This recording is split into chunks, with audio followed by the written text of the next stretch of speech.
Perkenalkan, kami dari kelompok 7 akan memaparkan hasil analisis praktik manajemen di lingkungan organisasi perusahaan Kayu Garuda. Sebelumnya, saya akan memperkenalkan anggota dari kelompok 7.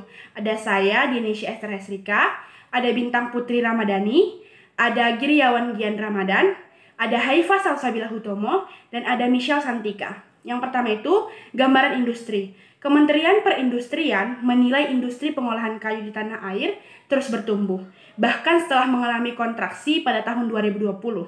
Industri sudah memperlihatkan kinerja positif di level 8,4% pada kuartal 1 per 2021. Menteri Perindustrian Agus Gumiwang Kartasasmita mengatakan bahwa produktivitas industri pengolahan kayu dalam negeri terus menandakan meningkatnya permintaan pada sektor tersebut. Selanjutnya, ada profil dari perusahaan. Perusahaan Kayu Garuda atau biasa disebut dengan PK Garuda berlokasi di Jalan Ciputat Raya, Jakarta Selatan.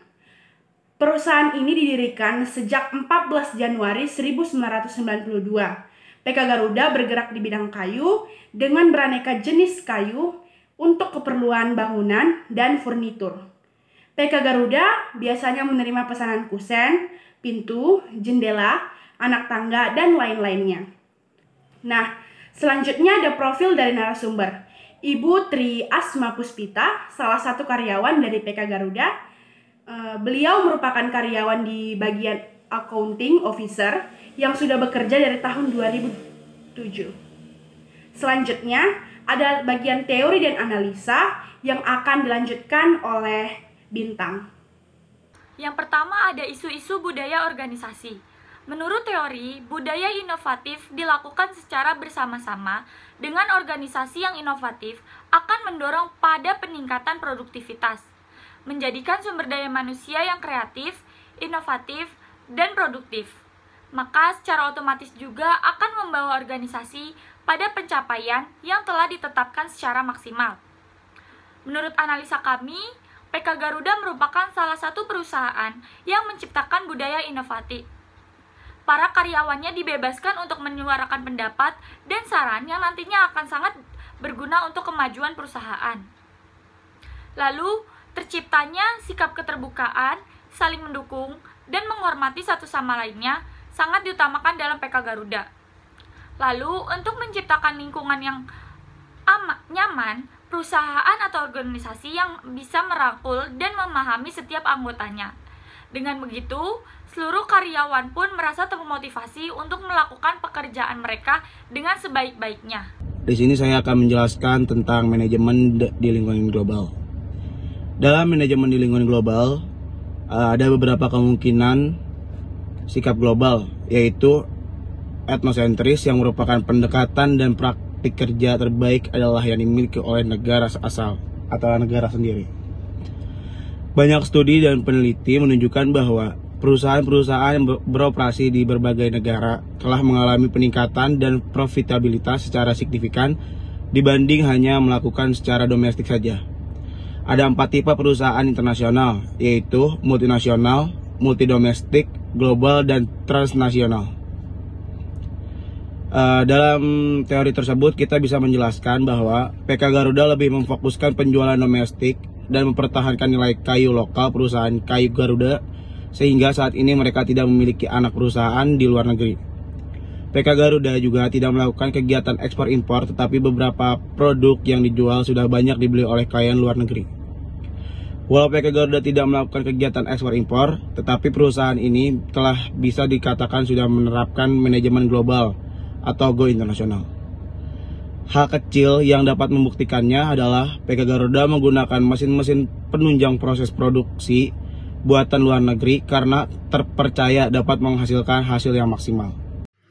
Mengenai tanggung jawab dan etika, secara teori tanggung jawab sosial dapat diartikan sebagai rencana bisnis untuk melampaui kewajiban suatu perusahaan demi masyarakatnya dengan batasan yang jelas serta cara yang terbaik.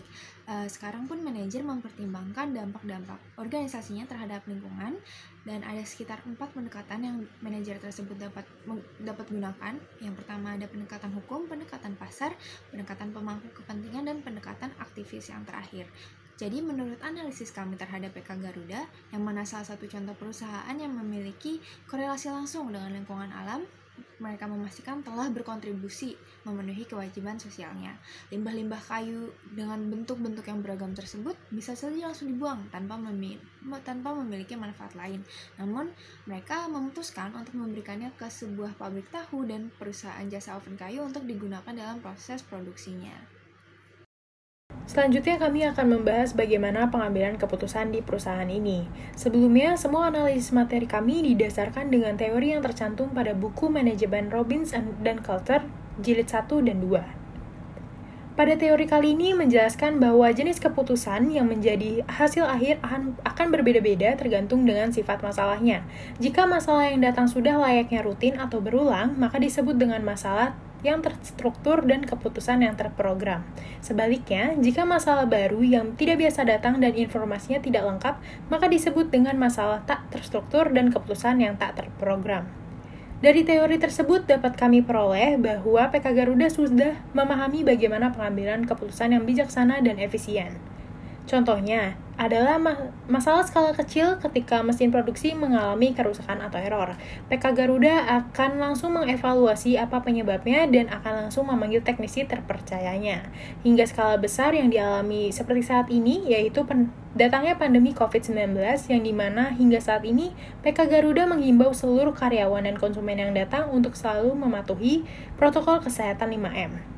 Pimpinan Garuda juga selalu meminta para karyawan yang dipercayainya untuk berpendapat, dan pendapat tersebut akan menjadi bahan pertimbangan pada rapat besar guna memilih keputusan yang terbaik. PK Garuda selalu terlibat pada kedua gaya pengambilan keputusan, yaitu linear dan non-linear. Mereka mengambil keputusan dari segala aspek, baik data, rasional, dan pikiran logis dengan pengalaman yang pernah dirasakan. Nah, selanjutnya ada manajemen sumber daya manusia. Salah satu cara untuk mendapatkan SDM yang berkualitas adalah dengan menyeleksi calon pekerja pada proses perekrutan karyawan. Menurut Murwansyah, dalam bukunya menyatakan bahwa rekrutmen adalah serangkaian aktivitas yang digunakan oleh suatu perusahaan untuk menarik pelamar kerja yang memiliki kemampuan dan sikap yang dibutuhkan oleh organisasi untuk mencapai tujuan-tujuannya. Nah, hasil analisa kami pada langkah prosedur rekrutmen calon karyawan, kedua pihak ini sama-sama mengandalkan kepala divisi sebagai kunci yang menentukan ada atau tidaknya permintaan tenaga kerja. Sedangkan dalam proses kualifikasi, PK Garuda dan Politeknik LP31 Jakarta memiliki pandangan yang sangat berbeda tentang pentingnya riwayat pendidikan para pelamar. Nah, kedua perusahaan sama-sama mengajukan permintaan tenaga kerja ketika terjadi ketidakseimbangan proporsi karyawan dengan jumlah pesanan bagi PK Garuda dan jumlah mahasiswa bagi Politeknik LP31 Jakarta. Selanjutnya ada memotivasi karyawan.